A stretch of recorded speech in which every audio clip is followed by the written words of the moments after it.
Once upon a time, there was a young girl in Mexico named Pepita. And as Christmas arrived, Pepita visited her village church for Christmas services and to leave an offering at the church's nativity scene. The only problem was that she had no offering to offer. She couldn't show up empty-handed, not for an occasion like this, so the best that little Pepita could do was gather whatever weeds she could pull up from the roadside and form them into a crude and rather shabby bouquet. Pepita felt ashamed that she had nothing better to offer, but according to the legend, she went up toward the nativity scene, knelt down to leave her bouquet of weeds, and as she did, those weeds miraculously transformed into bright red flowers, with large pointy petals growing in a shape that vaguely suggested a star. The same flowers that had long been prized as much for their beauty as for their use as medicine and pigmentation. They were once widely used for their sticky white sap known as latex, which was believed to treat fevers and headaches. Others used the leaves to make red or purple dye. And that flower, which had been known by many names because of that legend, would go on to be known as La Flor de Nochebuena, the flower of Christmas Eve. Around this same time, Franciscan monks in a Mexican town began using these flowers in their nativity processions. And for generations, the legend of Pepita and her humble offering of a bouquet of weeds was part of the Christmas celebration for many communities in Mexico. And that's where it all could have stayed. A regional tradition based on a regional legend and involving a flower that grows in that region. But of course it didn't stay there. Those bright red flowers with the pointy leaves are, of course, that ubiquitous flower we now know as a poinsettia. And the story about how it came to America, how it got its name change, and how it came to be as much a part of the Christmas foliage as mistletoe and holly has some strange twists and turns to it. Ones that involve a kidnapping, possibly a murder, international diplomacy, and a good old-fashioned American success story. I'm Brian Earl. This is Christmas Past. This story begins in 1826 and involves that fraternal organization known as the Freemasons. There was a man by the name of William Morgan who in 1826 was sort of kicked out of his Masonic lodge. That's Mark Schmeller. He's an associate professor of history at Syracuse University. And threatened to write a book revealing their secret rituals and oaths. And he was kidnapped and probably murdered by a group of Freemasons here in upstate New York. And they tried to bring the kidnappers to justice, but kind of failed to. In many cases, the trials that they held, the juries were stacked with Freemasons who let their brothers off. And it sort of evolved into a social movement and eventually a political party that briefly existed in the late 1820s, known as the Anti-Masonic Party. Now, we can think of this part as the prologue to our story.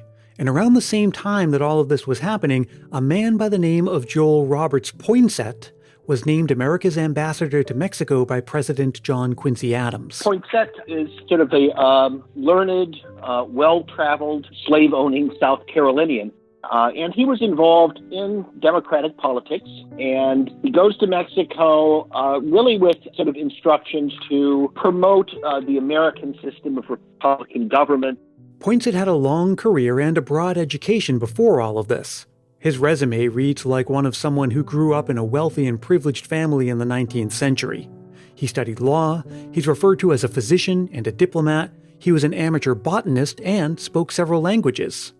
He had traveled to Europe and Russia, and he was appointed by President Madison as a consul in general, for which he served as an agent in Chile and Argentina. And in 1820, he was elected to the U.S. House of Representatives. And later on, he was Martin Van Buren's Secretary of War, a cabinet position we now know as Secretary of Defense. Poinset was also a Freemason, so on his mission to Mexico, he started to set up Masonic lodges in Mexico. Now, this wasn't anything new. Mexico already had Masonic lodges, but those followed what Freemasons know as the Scottish Rite, while Poinset's lodges followed what's known as York Rite. So he establishes these Masonic lodges, and they begin to attract Mexicans who have more pro-American point of views, who have more liberal politically point of views. And this eventually evolves into a political party in Mexico known as the Yorkinos. And this new, more liberally minded political party didn't sit too well with the Mexican government. So as the Yorkinos are gaining strength, the government, which is affiliated with the Scottish Rite Masonic lodges, essentially tries to outlaw secret societies. Specifically in mind, they want to get rid of the York Rite lodges and the Yorkinos. Not only that, but Poinset himself became a target and also a sort of unfortunate poster boy for foreign politicians meddling in domestic affairs. I say that Poinsett is behind all of this. The Yorkino lodges are really just Yankee lodges. And this then gets him embroiled in a lot of controversy. He's attacked in the newspapers and in pamphlets. He starts to defend himself.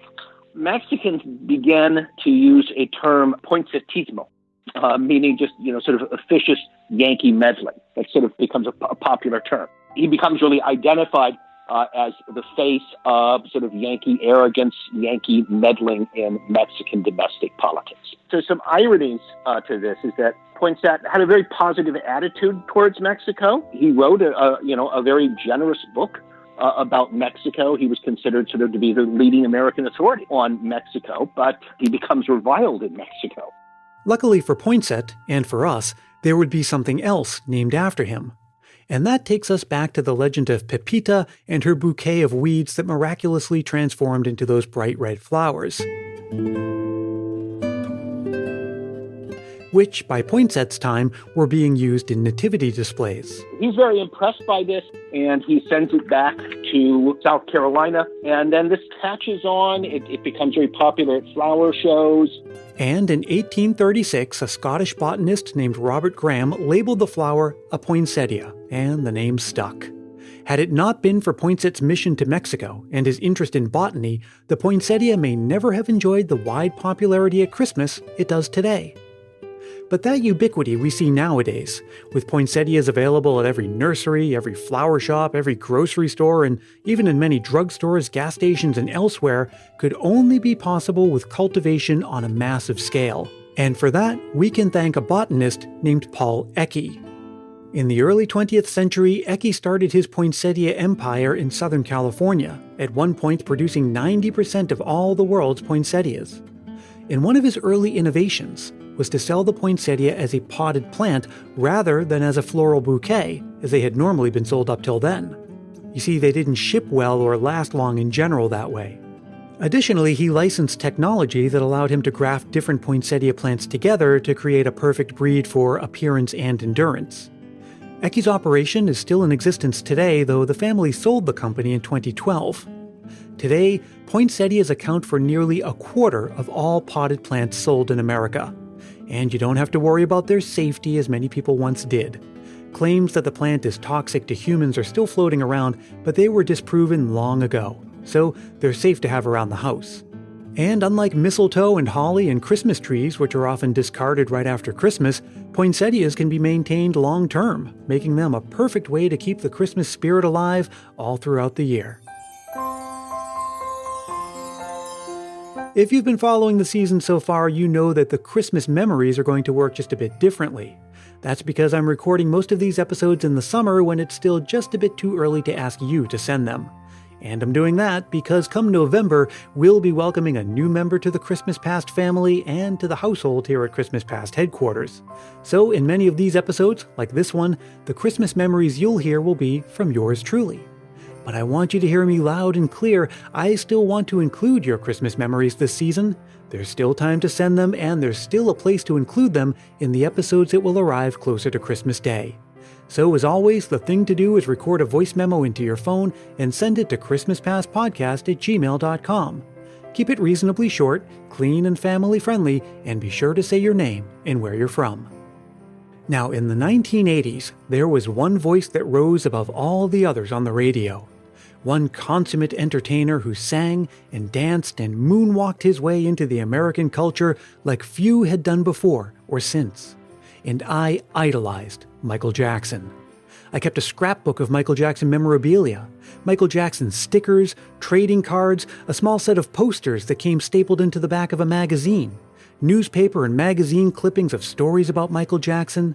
You see, Michael Jackson fandom to an 80s kid was never just about playing Thriller endlessly on repeat, though of course I did that too. It was about moonwalk battles on the playground. It was about thinking Michael Jackson and acting Michael Jackson. That's why I glued sequins onto a white cotton glove so that I could have a glittering glove just like my idol. I had a Michael Jackson doll, complete with microphone and glittering socks. I even owned a recording of Michael Jackson narrating the story of E.T., the extraterrestrial. The only thing I was missing was a red leather jacket with endless decorative zippers and gold mesh on the shoulders, just like Michael wore in the music video for his hit song, Beat It. That is, until Christmas of 1983. There's a Christmas photo of me from that year, now tucked away in an album at my mom's house. It's of me holding up my Michael Jackson jacket in excitement and triumph after tearing away the wrapping paper on Christmas morning. It was among the most memorable gifts I'd ever received. I wore it around the house, to school, around the neighborhood. I wore it constantly and proudly without a care in the world about ever taking it off or matching it with whatever else I was wearing. I probably even slept in it more than once. That jacket, along with the doll and the scrapbook, are still with me, tucked away in a footlocker that I've kept all my life as a sort of treasure chest of memories from my childhood and, of course, in some cases, memories of Christmas past.